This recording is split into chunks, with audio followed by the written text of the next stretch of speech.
Bismillahirrahmanirrahim.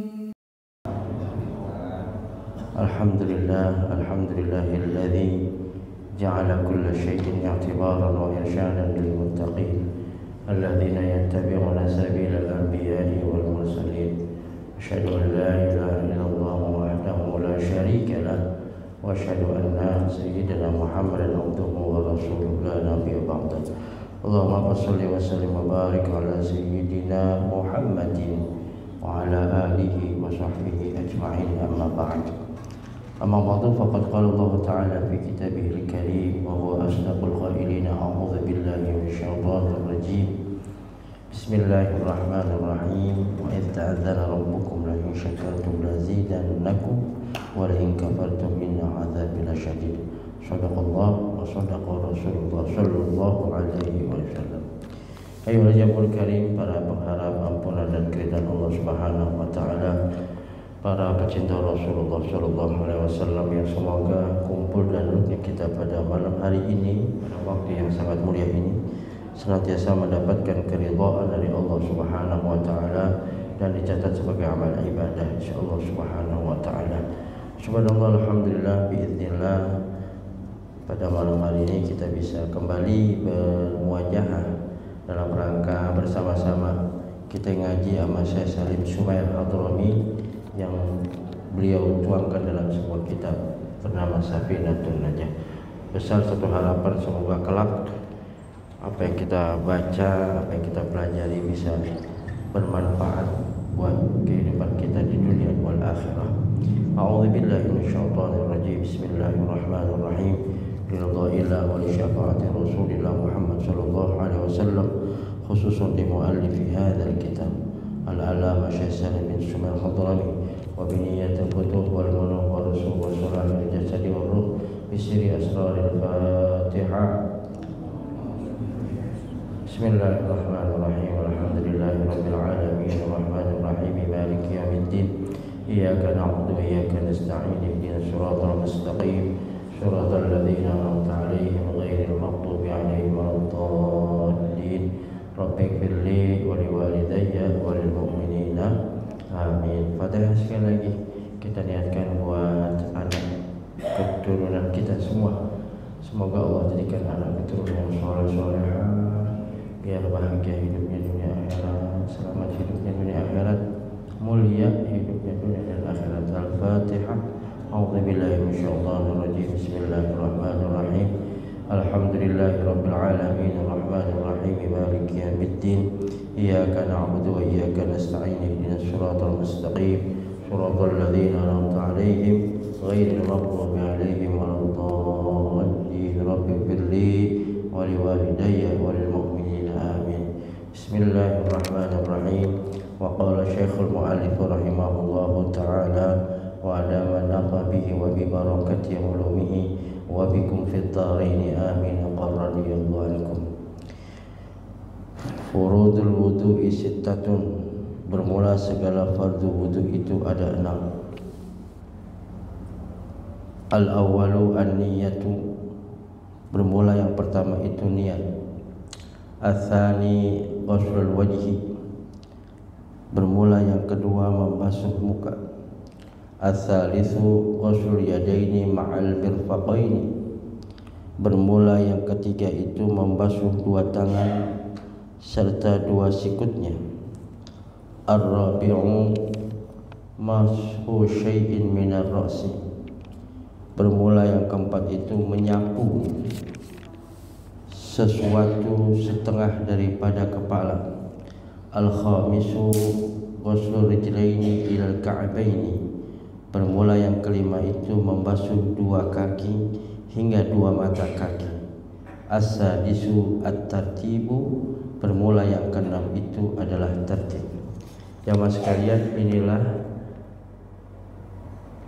wajibnya wudu, fardunya wudu. Artinya wudu paling enggak harus memenuhi 6 ini, yaitu niat, kemudian membasuh muka sampai sikut, kemudian membasuh kedua tangan sampai sikut. Yang kedua tadi membasuh muka. Kemudian yang ketiga adalah membasuh kedua tangan sampai sikut. Yang keempat mengusap sebagian kepala. Yang kelima adalah kaki sampai mata kaki. Yang keenam adalah tertib ataupun berurutan. Wudu tidak boleh keluar dari ini. Di luar itu adalah sunnah. Yang pertama, ini merujuk kepada firman Allah yang berbunyi, ya ayyuhalladzina amanu idza qumtum ila sholati faghsilu wujuhakum wa aydiyakum ilal marafiq wamsahu bi ru'usikum wa arjulakum ilal ka'bayn. Hei orang-orang beriman, kalau kamu ingin sholat maka 4, muka, tangan, kepala, kaki. Di situ ada kalimat ghuslun dan ada kalimat mashun. Yang diterjemahkan ke dalam bahasa kita adalah membasuh dan mengusap. Enggak boleh sama. Kalau kerjaan wudhu semua gerakannya sama, antara membasuh dengan mengusap, itu udah pasti keliru. Kenapa? Bahasanya saja sudah berbeda. Di mana letak perbedaannya? Paling tidak letak perbedaannya adalah di posisi air. Kalau membasuh, maka air itu yang dihantarkan ke tempat bagian yang harus kita basuh. Misalnya kita basuh muka, pada saat ini air, maka air itu kita hantarkan, kemudian diratakan dengan tangan. Makanya cukup kalau pakai aqua misalnya sedikit diratakan, itu namanya membasuh. Tapi kalau mengusap, ini keran airnya dilepas dulu baru bisa sebagai kepala. Jadi perbedaannya di posisi air. Makanya pakai air. Pokoknya sebagian daripada kepala. Itu perbedaan antara membasuh dan mengusap. Jadi tidak boleh sama. Kemudian di sini pertama niat. Kalau ngelihat Al-Qur'an itu hanya 4, muka, tangan, kepala, kaki. Tetapi dalam kitab fikih ini ulama memasukkan lagi adalah niat. Kenapa? Niat itu pembeda. Innamal a'malu binniyat. Niat itu pembeda. Cuci muka di dalam wudu dengan di luar wudu sama-sama muka. Cuma yang satu terhitung wudu karena diniatkan berwudu. Sama zuhur sama asar, aktivitas bacaannya persis sama. Cuman yang membedakannya adalah niatnya. Azan juga begitu. Saya kalau bulan puasa itu asar sampai maghrib suka hampir batal, Pak. Azan asar itu persis banget dengan azan maghrib. Saya mungkin kata belum waktunya, itu azan sama banget. Jadi pembeda antara niat itu pembeda. Innamal a'malu binniyat. Nanti letaknya niat di mana? Di belakang nanti ada. Yang kedua membasuh muka. Ainal wajhu. Ainal wajhu. Mana yang disebut dengan muka? Kemudian mana batasan muka secara vertikal dan secara horizontal, dari atas ke bawah atau bawah ke atas, kemudian dari samping kanan sampai samping kiri itu mana? Nah, batasannya secara vertikal dan horizontal yang disebut dengan muka adalah mulainya numbuh daripada lihyah. Apa ini? Jenggot sampai batasnya numbuhnya rambut. Kemudian dari cuping kiri, kuping ya Pak ya, kemarin kuping ya, dari kuping sampai kuping sini. Nah, radius ini disebut dengan al-wajhu. Makanya bahasanya membasuh, airnya diratakan. Bagaimana kalau palanya kayak Dato Helm? Kenapa nggak Dato Helm, Pak? Temannya Iis Dahlia. Itu dia pakai istilah takriban. Pakai istilah takriban. Dikira-kira aja di mana tuh letak numbuhnya. Sampai di sini. Nah, maka harus dihantarkan, Pak. Nanti sunnahnya kalau dia punya jenggot yang tidak tebal ameng nggak tebal, ukurannya di mana? Kalau kulit dalamnya masih kelihatan, itu nggak disebut tebal walaupun panjang. Tapi kalau udah nggak kelihatan dia punya kulit di sininya, maka itu disebut dengan lebar. Nah, kalau yang masih kelihatan disunahkan untuk didikirkan di sela-sela. Sunnah nih, nanti di sunnahnya bagian ini ya. Gitu. Kalau tebal cukup begini aja. Jadi batasan muka di situ, itu yang harus. Dan dalam nanti fikih-fikih yang tinggi itu hanya bagian-bagian yang luar. Alhamdulillah, coba kalau bagian dalamnya juga. Ini mata, bagian dalamnya harus kebasuh juga tuh. Bagusnya kagak. Jadi bagusnya nanti disunahkan rambut-rambut yang ada di muka kayak alis, kemudian apa namanya ini, bulu mata, kumis, jenggot, di bawah mulut apa namanya? Kalau orang Jawa ini punya rawis. Ini orang Batak semua nggak ngerti. Di sini itu harus terbasuh dan bagiannya hanya bagian luar-luarnya saja, nggak bagian dalamnya yang harus dibasuh. Nah itu dia muka bagiannya. Asal yang ketiga ghusl yadaini mal mirfaqaini. Kalau ngelihat ini ada orang berdebat di sini nih, asik nih kalau belajar fikih Pak, apalagi sudah muqarrir, itu masalah kalimat itu pun menjadi perdebatan yang ajib. Misalnya, idza qumtum ila sholati faghsilu wujuhakum wa aydiyakum ila al-marafiq, dan kedua tangan kamu ila al-marafiq. Nanti jangan heran di tengah masyarakat ada yang begitu ngebasuh tangan, dia nggak sampai sikut, dia cuma sampai sini. Dalilnya tadi wa aydiyakum ila al-marafiq, dan kedua tangan kamu ila al-marafiq. Kalimat ila, kata orang kata yang sampai di situ, tidak menuntut sampai, tidak harus sampai. Ila aina anta, mau kemana engkau? Anak ilal madrasah, saya mau ke sekolah. Pasti sampai nggak tuh anak ke sekolah? Dulu saya nggak sampai Pak, karena di tengah jalan saya ngeliat ada perempuan cakep, saya belok. Jadi ila al-marafiq, karena kalimatnya ila, maka ila tidak menuntut wajib sampai. Oleh karena itu tidak harus sampai di sini. Jadi ada di sini. Tapi yang kita pelajari ini kan kita sampai sini. Di mana kata dia ila tidak bermakna selalu dengan ke. Ana ila aina inta, ila aina anta, mau kemana engkau? Ana adhabu ilal madrasah. Ana adhabu ila ay ana adhabu ma'aka. Aku pergi bersama engkau. Ila di situ di mana ma'a? Aku pergi bersama engkau. Faghsilu wujuhakum wa aydiyakum ilal al-marafiq wa aydiyakum ay ma'al marafiq, beserta sikut. Kalau beserta barang apa? Barang, maka sampai di sini. Nah, jadi kita sampai di sini aja. Jangan pakai ilah. Ntar begitu wudu antum begitu sombong, pakai setengah. Lu kok pakai setengah? Lihat dong kalimatnya ilah tuh ilah gitu. Ngerti juga kagak itu ilah. Sampai di sini. Maka nanti sunnahnya tatwilul murrah, lebihin sedikit. Lebihin sedikit. Jangan takut itu Pak. Wah, terbahasa, jangan, itu jadi saksi entar. Maka sangat makruh ketika bekas air wudu itu harus dilap, entah itu dengan handuk atau sebagainya. Itu jatuhnya makruh karena setiap tetesan itu menjadi penghapus daripada dosa-dosa kita. Ya Allah, ini kayak bapaknya pergi ke masjid jamaah, ada yang berkendaraan dan ada yang jalan cukup lumayan. Beda Pak, ada yang di rumah sama-sama berjamaah, 27 derajat. Cuman kalau di masjid setiap langkah penghapus dosa, setiap langkah pengangkat derajat. Tadi saya habis ngaji kitab Tanqihul Qaul tentang masalah fadilah-fadilah, ada 40 keutamaan. Tadi bab ke-11 tentang keutamaan masjid. Ya Allah, entar orang-orang pada bingung ngejembat di Shiratal Mustaqim yang orang ahli jamaah 5 waktu, maka dia boleh jadi nanti ditolongin oleh masjid sebagai perahu untuk menjembat di jembatan Shiratal Mustaqim. Bahkan tadi kita jalan ke sini dinilai sebagai pahala haji dan umrah.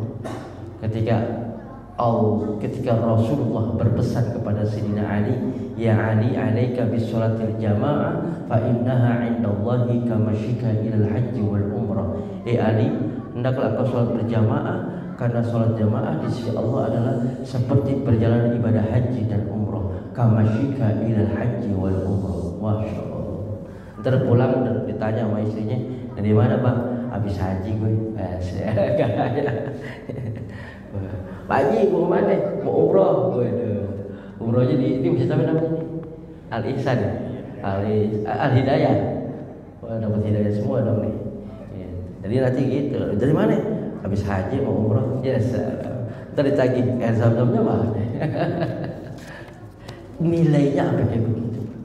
Kamasyika ilal haji wal umrah. Kitab itu namanya Wasiatul Mustafa Imam Ali karramallahu wajhah, yang ditulis oleh ulama besar mutafannin. Mutafannin itu artinya dia menguasai berbagai macam disiplin atau fan ilmu. Namanya Syekh Abdul Wahab Asy-Sya'rani. Wah, main-main. Masyaallah. Gelarnya apa? Jadi Masya Allah, apresiasi yang tinggi ya. Tapi lagi-lagi, sekali lagi, ini bukan hanya maunya kita, tapi boleh jadi ini cara Allah membersihkan kita. Saya selalu ngomong di mana majelis dan setiap pertemuan, saya selalu ulang-ulang, boleh jadi ini cara Allah lagi sayang sama kita. Karena ketika Allah sayang sama hambanya, dalam satu hadis Wasiatul Mustafa juga kitabnya, idza ahabballahu 'abdan ghassalahu wa ma ghassalahu ya Rasulullah liyuwaffiqahu li amalin sholihin qabla mautihi. Kalau Allah sayang kepada seorang hamba, hambanya dimandiin, hambanya di steam, hambanya dicuci, hambanya dibersihkan. Kata sahabat, wa ma ghassalahu ya Rasulullah, bagaimana cara Allah membersihkan hambanya itu? Qala, kata Rasulullah, liyuwaffiqahu li amalin sholihin qabla mautihi. Maka Allah berikan taufik kepada orang itu untuk beramal soleh sebelum meninggalnya. Pertama, ada hidayah, ada taufik. Hidayah dari non muslim menjadi muslim, tapi belum on the track tuh. Karena banyak juga orang Islam fasik. Ya, Islam sih Islam, mabuk jalan, zina jalan, judi jalan, itu yang fasik. Nah, agar dia on the track, maka butuh taufik dari Allah Subhanahu wa taala. Hidayah, kemudian taufik dari Allah agar dia on the track sesuai dengan syariat. Masya Allah. Ini cara Allah membersihkan hambanya. Kemudian di antara mati-mati yang disebut dengan husnul khotimah, bila jidat, kening, jabah, berkeringat, boleh jadi itu indikasi orang ini mati min husnul khatimah, dalam keadaan husnul khatimah. Makanya ntar bapak ibu kalau mau mati, dikit lagi kikir mati nih, ambil air kiprik-kiprikin ya. Ustaz, keringat tuh suami saya, wow husnul khatimah ini. Ya nggak, lagi begitu mau orang nggak sadar ya Pak. Tetapi bisa jadi lihat sebelumnya, yamutu kullu insanin ala ma sya'alih. Kata Rasulullah, orang itu matinya seperti kebiasaan waktu hidupnya. Maaf, biasa main gaplek, matinya sebelum mau main gaplek, lagi main gaplek, habis main gaplek. Ya Allah, Bang Ano meninggal, kemarin masih main gaplek, kalah banyak dia membuat. Itu naudzubillah. Tapi boleh jadi menjelang wafatnya, Pak, tahu nggak Bang Haji meninggal, ya Allah. Belum lama itu orang walaupun kayak begitu, tapi di akhir-akhirnya gemar banget ke masjid. Masya Allah, boleh jadi itu tanda husnul khotimah Pak. Jadi dilihat berapa ini. Ini kita belum tentu sampai waktu Isya atau nanti, tapi yang jelas boleh jadi ini cara Allah lagi bersihin kita. Jadi bersyukur, patut bersyukur. Berapa banyak orang diberikan keluasan waktu, tapi tidak mampu untuk melaksanakan sholat jamaah. Sampai di surah Ar-Rahman tidak kurang Allah ulang 31 kali. Fabi ayyi ala'i rabbikuma tukadzib. Masyaallah. Apa? Sahabat itu cuma kematian yang memisahkan dia dari sholat berjamaah. Diusut oleh Rasulullah, ternyata sahabat itu 2 jam dari rumah menuju masjid Rasulullah, Masjid Nabawi, itu 2 jam perjalanan Pak. Kita nggak sampai 2 jam. Allah kasih mobil, Allah kasih motor, Allah kasih sepeda, Allah kasih 2 kaki dan mampu untuk berjalan, Allah kasih kemampuan untuk melangkah. Seakan-akan Allah yang berkata, wahai hambaku, nikmat mana lagi nih yang agar kau mampu untuk melaksanakan sholat berjamaah? Fabi ayyi ala'i rabbikuma. Kalau dibikin, ntar aja kalau udah kapan-kapan. Kenapa gak ke masjid? Aduh, boro-boro ke masjid gua sholat aja susah napasnya. Tak pada kayak gitu baru dah. Alhamdulillah, jangan Pak, saya pernah ngalamin kayak begitu. Sedih ngeliat santri sholat di aula jamaah, nangis saya, ya Allah. Gak mampu saya untuk melangkah ke situ Pak. Minta sampai saya berbaring, santri ngumpul semuanya. Saya pikir selesai umur saya sih ngaji itu. Jalan Allah kasih kembali sempurna, alhamdulillah. Oh, Jadi jangan main, mumpung masih pada sehat. Ya, isi persiapin bekal untuk kampung akhirat. Kita segitunya mau berangkat kemana, anak kita takut, susah. Kita sekolahin bertahun-tahun dari PAUD, TK, SD, SMP, SMA, kalau perguruan tinggi, S1, kalau saking. Tapi pertanyaannya, sudahkah kau kejar dunia itu sama? Kau kejar akhirat sama seperti kau mengejar dunia? Ayo, siapa? Kita nggak tahu al-mautu yati baghtatan wal qabru sunduqul amal. Mati itu datangnya tiba-tiba, dan kuburan itu adalah kotaknya amal kita semua. Semuanya hilang, pergi. Di kuburan cuma satu yang namanya kita, amal ibadah kita. Ntar coba pikir, bagaimana? Makanya berpikir tafakur sesaat berbobot lebih daripada 1000 sholat sunnah. 1000 sholat sunnah. Harus muhasabah. Wukuf di padang Arafah. Tapi kalau di dunia, di Indonesia, wukufnya 5 Pak. Subuh, zuhur, asar, maghrib, isya. Diam sejenak. Tinggalkan hiruk pikuk dunia. Allah panggil hayya 'alas shalah. Allah panggil hayya 'alal falah. Datangin. Ya Allah, salat.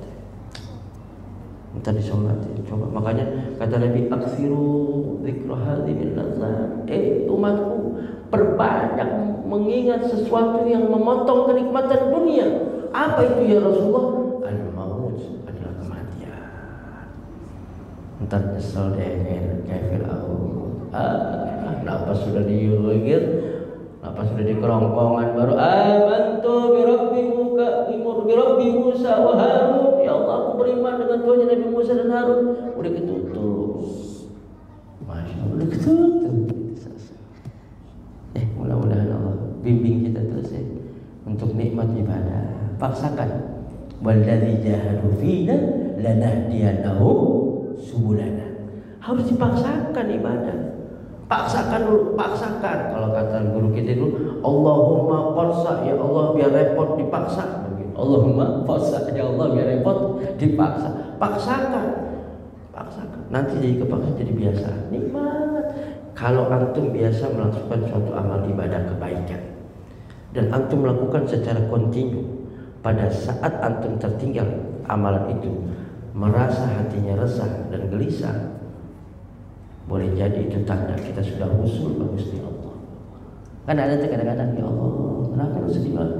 Tadi aneh nggak sholat tahajud,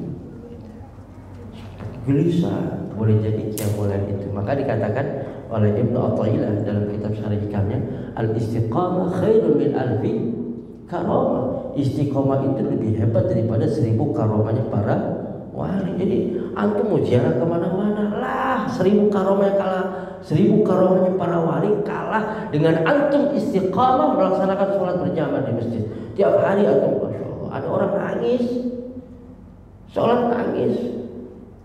Kata seorang ulama, kenapa nangis aja?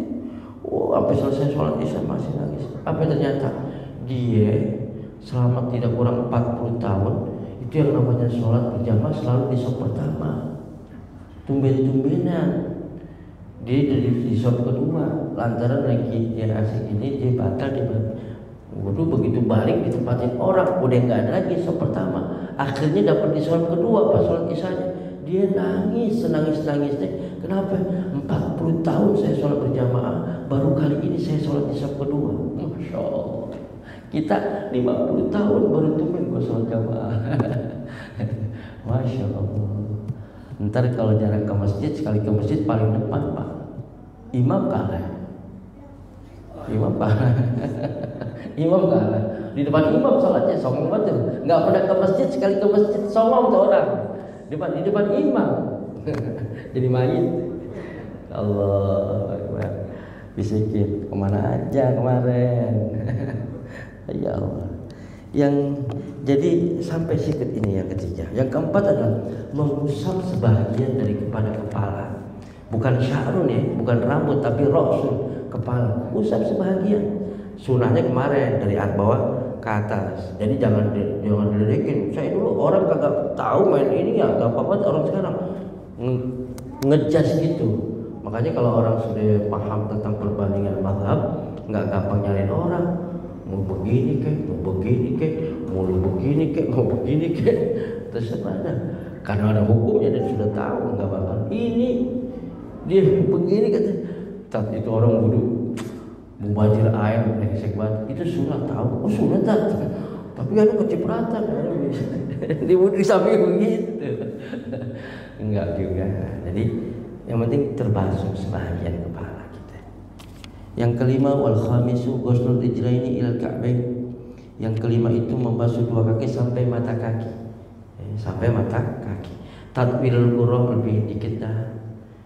Oh maaf, yang tangan tadi afdalnya karena kalimatnya ila faghsilu wujuhakum wa aydiyakum ila al-marafiq.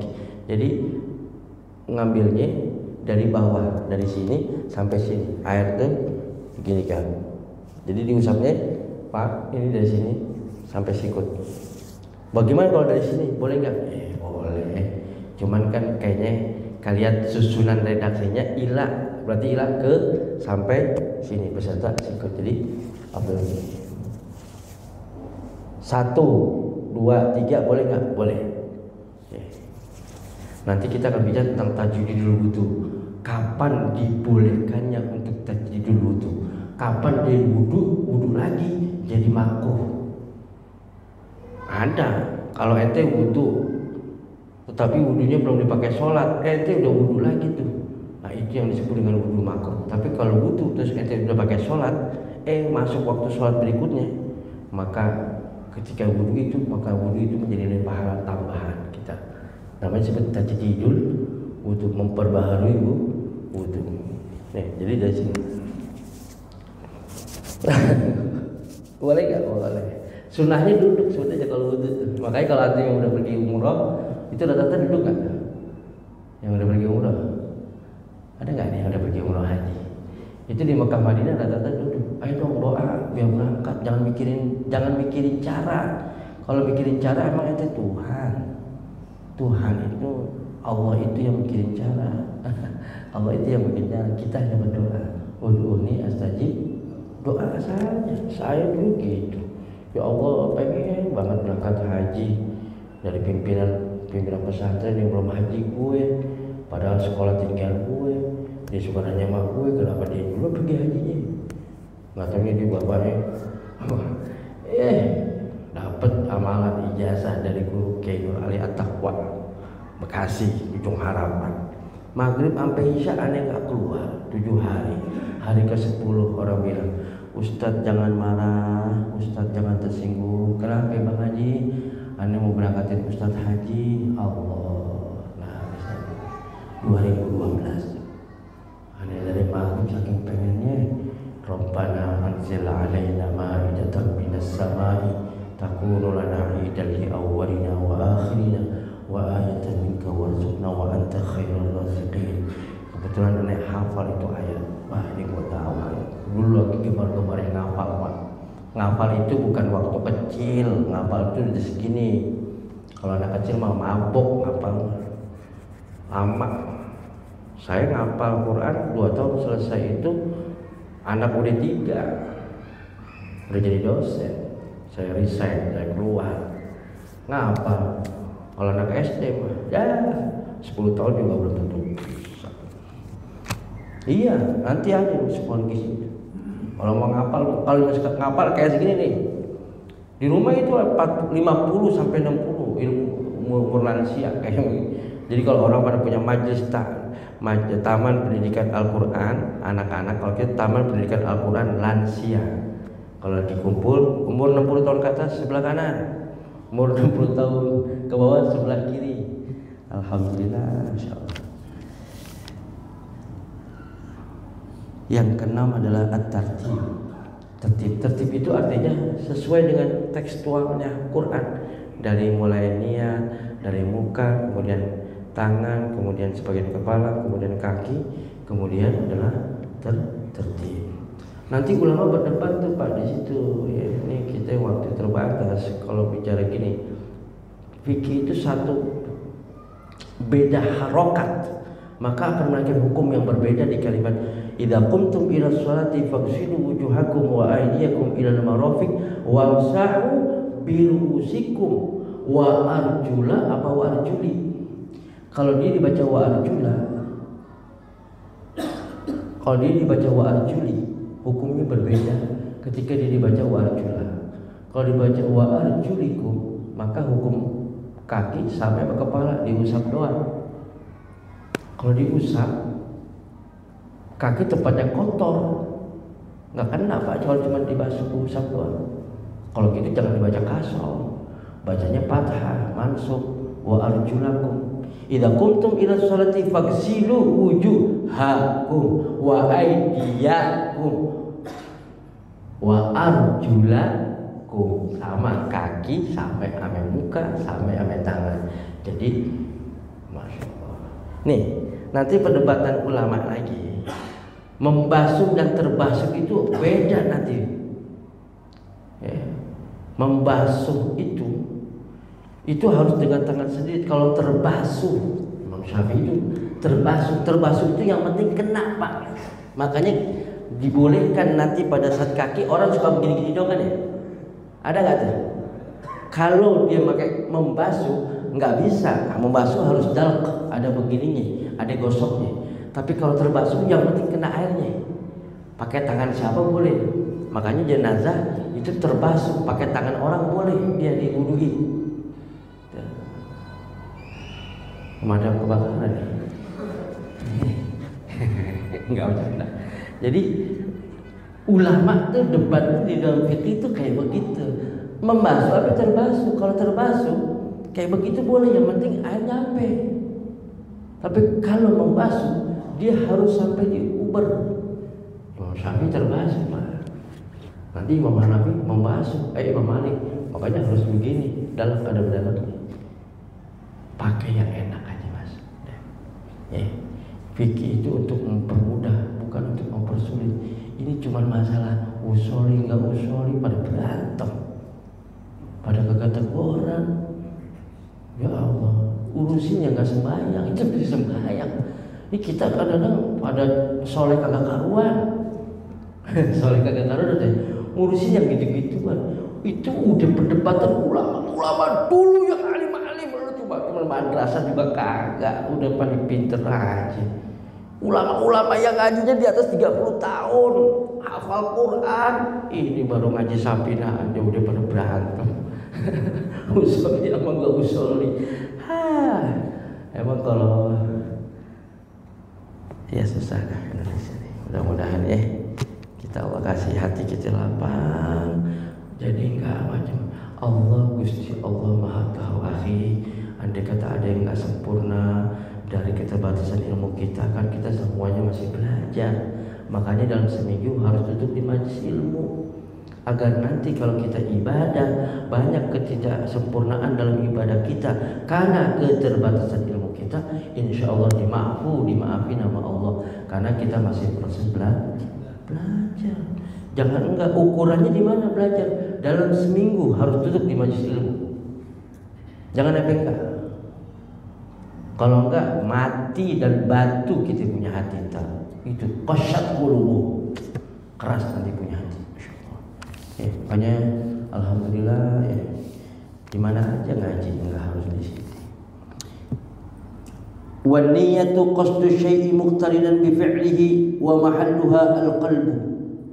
Wa talaffuzu biha sunnatun wa waqtuha 'inda ghusli awwal juz'in minal wajhi. Nah, niat itu apa sih? Niat itu menyengaja melakukan perbuatan muqtarinan bil fi'li, beriringan dengan perbuatannya. Jadi begitu dia niat, begitu masuk kegiatan itu. Kalau ada jeda itu namanya azam. Nah, kapan, di mana niat itu? Niat itu tempatnya di hati. Melafazkannya nawaitul wudu'a li raf'il hadatsil asghari fardhan lillahi ta'ala, atau nawaitul wudu'a li istibahati shalah fardhan lillahi ta'ala, itu mah sunnah. Memaintain hati antum itu enggak kayak ulama besar, begitu connect langsung. kadang-kadang antara pikiran sama hati masih bertabrakan. Kenapa? Masih banyak abu-abunya di hati kita. Kata Imam Syafi'i, tuntun tuh hati dengan nawaitul wudu'a. Nanti sholat juga begitu. Usolli fardhal maghribi. Ini bukannya fardu, bukannya rukun. Rukun mah niatnya di hati tempatnya. Adapun melafalkannya sunnah saja inda Syafi'i. Jadi ente mau disebutin apa kagak tuh niat, mau dizahirkan ataupun tidak itu niat, mafi muskilah kata orang Batak, nggak ada urusan. Ala kulli hal tempatnya di hati. Gua mau wudu jadi tuh, cuman di maintain. Jadi rapi usolli fardhal maghribi biar ente paham. Apalagi nanti kalau sholat itu niat ada 3 kategori. Ada niat kalau dia niatnya sholat fardu, ada niat yang kemarin saya jelaskan, niat sunnah, sunnahnya muqayyad atau ghairu muqayyad. Beda lagi kalau dia muqayyad, beda lagi kalau dia ghairu muqayyad. Kalau sholat fardu minimal 3 item ini harus terangkum dalam niat itu. Kalau tidak nggak jadi. Dalam kitab Fathul Mu'in begitu. Jadi tempatnya di hati. Kapan membasuhnya niat, jatuhnya niat? Bukan lagi ente cuci tangan. Niatnya cuci tangan bismillahirrahmanirrahim. Itu masih sunnah tuh. Dan sunnah itu nanti harus diniatkan Pak, kalau enggak punya nilai. Jadi saat jatuhnya niat inda awali. Di sini dikatakan inda qasri awali juz'in minal wajhi. Pada saat akan membasuh muka, jatuhkan niat di situ. Di situ muqtarinan bil fi'li. Begitu udah selesai cuci tangan, begitu akan membasuh muka, mantap, nawaitul ghusl li raf'il hadatsil asghari fardhan lillahi ta'ala. Jadi pada saat akan membasuh muka, masuk niat di situ. Muqtarinan bil fi'li, berbarengan dengan perbuatan, bukan pada saat cuci tangan. Di tempat kita pada cuci tangan tuh bismillahirrahmanirrahim. Gua mau tegur umurnya tuan dia. Kalau gua nggak ada ini adalah, tapi di majlis baru ya, kita jelasin. Ya, ini bisa dipahami nih. Jadi saat ini ada juga di rumah nggak di sini. Ternyata banyak orang yang wudunya jatuhnya niatnya pada cuci tangan itu. Nah, kalau dia di dalam WC yang ada tempat buang hajatnya, jangan dizahirkan Pak, di hati nggak boleh. Tapi kalau nggak ada tempat buang hajatnya, antum boleh dizahirkan. Bagusnya ngadep kiblat. Ustadz kiblatnya di sono, jangan kerannya dibongkar, badan ente putar, set, asik. Gitu.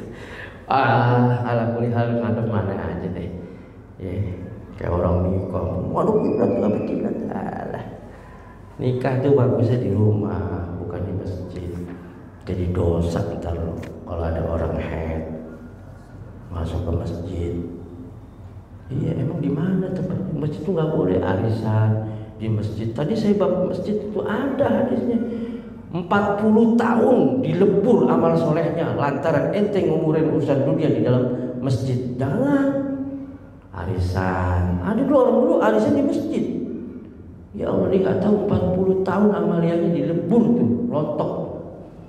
Itu dalam kitab Tanqihul Qaul Babul Hadis Al-Imam Al-Hafiz Jalil As-Suyuti ada itu hadis yang mengatakan begitu. Kamu nikah di masjid, pernah tuh akhirnya orang nggak tahu nikah di masjid, dia masuk nggak pakai hijab akhirnya, lantaran dia mau pulang, bestinya yang mau nikah, sedangkan dia tidak bisa hadir untuk saat resepsinya.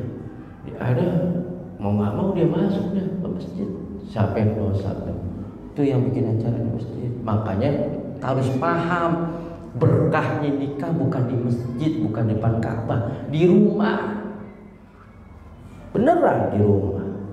Coba deh yang pada di masjid rata-rata pada cerai depan Ka'bah, cerai. Di rumah anteng. Ya kalau udah terlanjuran kan nggak apa-apa dah. Kalau udah terlanjuran, itu mah bicara cakepnya tempat. Harus likuli makol makom, likuli makom makol. Setiap tempat ada pembicara ada tempatnya, setiap tempat ada gini. Jadi harus sesuai penggunaannya biar pantas gitu.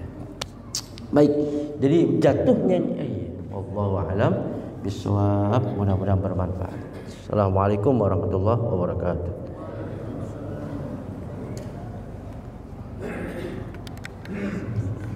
Motivasi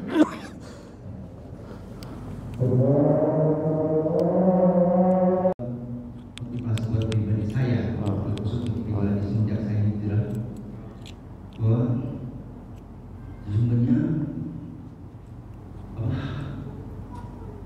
manusia yang mendengar nama Allah itu bergetar. Wa idza dzukirallahu wajilat qulubuhum tuliyat alaihim ayatun zadatuhum.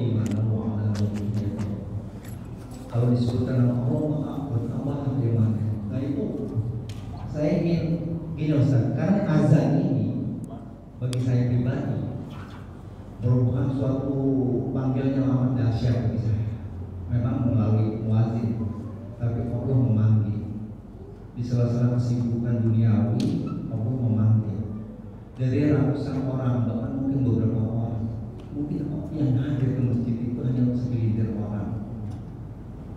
Apakah ini termasuk yang Allah pilih, Ustaz?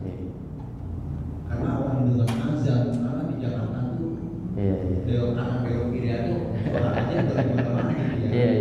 Ternyata kalau masuk ya setiap masjid itu paling berapa Dia bapak beda sama saya. Dia dengar suara azan ngaji bergetar. Anda dengar lagu Roma Irama mana? Enggak cakep. Jadi bisa bahasa luar biasa, apresiasi. Mudah-mudahan Allah bisa diberikan istiqomah dan lebih daripada itu semua. Pilihan itu memang nggak banyak.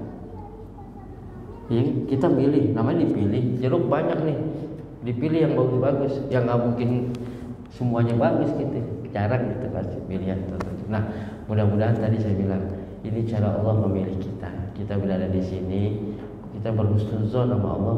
Mudah-mudahan ini cara Allah membersihkan kita, memilih kita. Sama Al-Quran Pak. Al-Quran itu disebut ahlullah wa khassatuh. Ahlullah wa khassatuh. Keluarganya Allah dan orang-orang pilihan Allah. Masjid ini punya Allah. Bukan orang yang nggak mau, Allahnya yang nggak pengen dimasukin sama orang itu. 1001 cara Allah dikunci dia punya hati untuk berangkat ke masjid. Kayak kita punya rumah, nggak semua orang boleh masuk rumah kita kan? Sama begitu pun istana presiden punya rakyat Indonesia. Apakah boleh semua rakyat Indonesia masuk enaknya begitu? Tidak. Tutup dengan doa.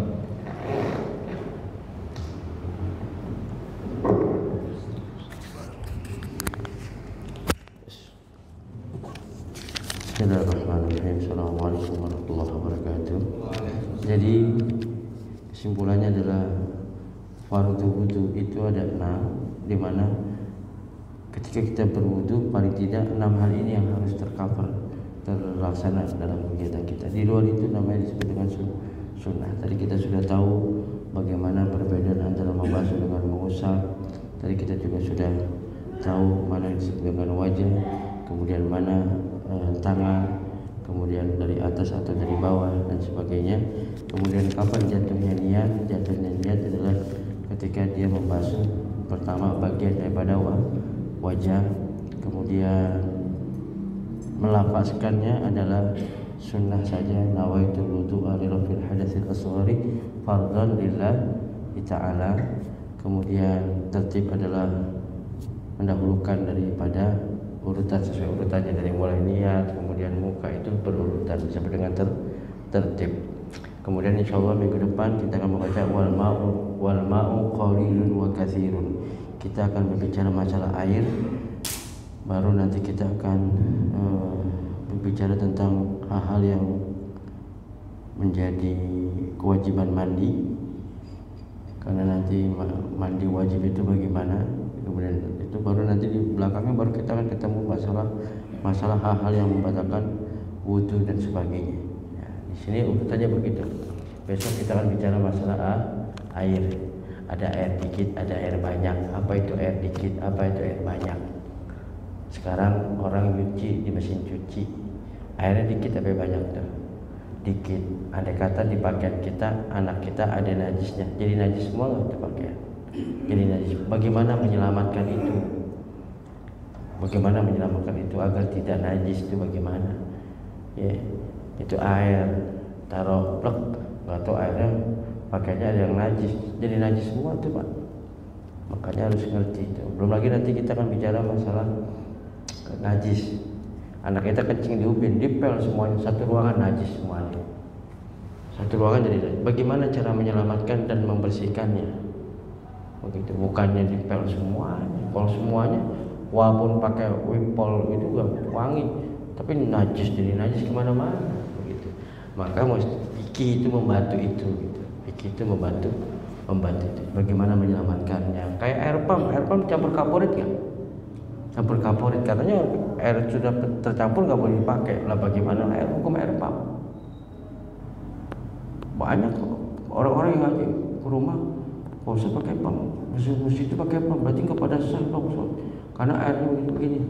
Dia nggak tahu bercampur itu begitu miskinnya bahasa kita. Tapi kalau dalam bahasa fikih ada mujawir, ada mukhtalif. Nanti kan kita akan bahas begitu. Tapi intinya mudah-mudahan kita bisa semampu kita untuk menyempurnakan ibadah kita. Andai kata pun banyak kekhilafan karena terbatas ilmu kita, insya Allah dan mudah-mudahan Allah berikan maaf sehingga sempurna ibadah kita di mata Allah. Wallahu a'lam bishawab. Para jemaah yang ingin bertanya, kami persilakan. Assalamualaikum warahmatullahi wabarakatuh. Waalaikumsalam warahmatullahi. Tanya dia selain dari berwudu tadi, itu keutamaannya kita yang kebiasaan di saat Jumat ketika masjid masih kosong, dia datang pertama, tapi dia langsung duduk di belakang, ngongkang-ngongkang, kadang-kadang ya. Padahal sedangkan kata Nabi, barang siapa yang duduk sedang paling awal itu dibeli pahala yang tidak terhingga. Sedangkan sahabat Nabi ini sampai untanya diundi sampai ingin duduk sampai paling depan. Terima kasih Ustaz. Ya lagi-lagi kan kalau itu namanya pilihan ya, khiyar. Makanya dikasih tahu nih fadilahnya ini, sop pertama segini ganjarannya, sop kedua begini. Ternyata dia lebih milih sop-sopan Pak. Jadi itu khiyar kita. Maka kalau ibadah kalau bisa yang maksimal lah, sayang gitu. Maka saya kalau umroh misalnya, orang di umroh banyak selfie-nya di Raudhah, sayang. Kok sempet-sempetnya di tempat mustajabah dia ngambil gambar, mendingan dia berdoa, minta sama Allah, istighfar. Kayak sholat Jumat, itu hari Jumat nggak main-main Pak. Itu di bab ke-10 kalau nggak salah atau bab ke-9 tentang fadilah yaumul Jum'ah, tentang fadilah hari Jumat. Kalau mau berangkat hari Jumat itu Masya Allah gunting kuku dari mana? Dari sini tag baru nanti ke sini, nanti baru sini aja. Kemudian apa? Mandi Pak. Ada fadilah-fadilahnya. Itu mandi jangan sangka nggak ada fadilahnya. Gede pahalanya mandi loh. Gede. Masya Allah. Jadi itu pilihan kita. Ya makanya mudah-mudahan Allah kasih tadi. Allah kasih kita ini rasa untuk ibadah yang terbaik lah. Padahal bisa dia tahu mungkin, tapi ya nggak tahu lah. Itulah kadang-kadang manusia. Ya kalau kita omelin ntar udah kalahkan dia lagi. Yang penting kita sudah memotivasi sehingga luar biasa. Makanya kalau keluar rumah baca Bismillahi tawakkaltu 'ala Allah la haula wala quwwata. Itu pada nggak ngerti saya tujuannya apa ya. Itu ada 5 keutamaan. Pantesan lu usaha nggak pernah makbul, nggak pernah baca Bismillah tawakkaltu. Pantesan hasilnya cuma begitu, harusnya berlipat ganda. Pantesan mau jadi jalan kebaikan malah jadi ngambil yang terburuk. Karena 5 itu orang yang keluar dari rumah Bismillah tawakkaltu 'ala Allah la haula wala quwwata illa billah. Dibimbing, tadi niatnya mau maksiat nggak jadi. Niatnya dia mau selingkuh malah diajak nikah, kan beres. Misalnya itu jadi diselamatkan. Kemudian apa? Yang tadinya nggak berhasil jadi makbul, jadi berhasil, dia punya usaha. Kemudian apa lagi? Yang harusnya cuma ya untungnya cuma 1 juta, tiba-tiba dapat 10 juta. Kenapa dibimbing? Harusnya diganggu sama setan, diprotek. Tuh Bismillah tawakkaltu 'ala Allah la haula wala quwwata. Cuman yang kayak gini karena ganjarnya gede, nggak semua orang sanggup. Yakin dah, pasti lupa dulu. Di tengah jalan, iya. Kayak masuk rumah, Assalamualaikum. Ada orangnya, nggak ada orangnya. Assalamualaikum warahmatullahi wabarakatuh. Apa kata Nabi? Baca qul 3 kali. Jangankan ente, tangga ente pada kaya. Maka di rumah saya alhamdulillah itu pada senang hidupnya, tetangga sama saya. Karena efeknya ke situ. Cuman siapa yang begitu dia masuk lupa baca qul, aku lagi apa gitu. Karena itu luar biasa. Jadi mesti dibiasakan hal gitu. Tadi maaf saya kenapa Ustaz kok nggak sholat Pak? Iya dan sebagainya. Kalau sholat sunnah itu afdalnya di rumah. Afdalnya boleh nggak di sini? Boleh Pak, kagak sholat juga nggak apa-apa nama sunnah. Gitu. Tapi kalau bicara afdalnya, sehingga jangan jadikan rumah engkau itu seperti kuburan. Maksudnya apa? Bagi di mana sholat sunnah. Gitu. Alasan lagi malas saja saya ini. Bisa dipahami Pak ya? Jadi itu khiyar, pilihan. Jadi ambil yang terbaik, yang terbest gitu. Oke, next. Wih, ini nggak boleh nanya. Ente nanya penguji nih. Assalamualaikum warahmatullahi wabarakatuh. Waalaikumsalam. Terkait tartib tadi, jika kemudian seseorang itu lupa gitu, misalnya dia di posisi membasuh muka, terus tengah-tengah itu dia lupa, jadi selanjutnya apa nih? Apa yang akan kita lakukan? Kalau ente apa ya? Kalau ente apa yang tahu? فبأي آلاء ربكما تكذبان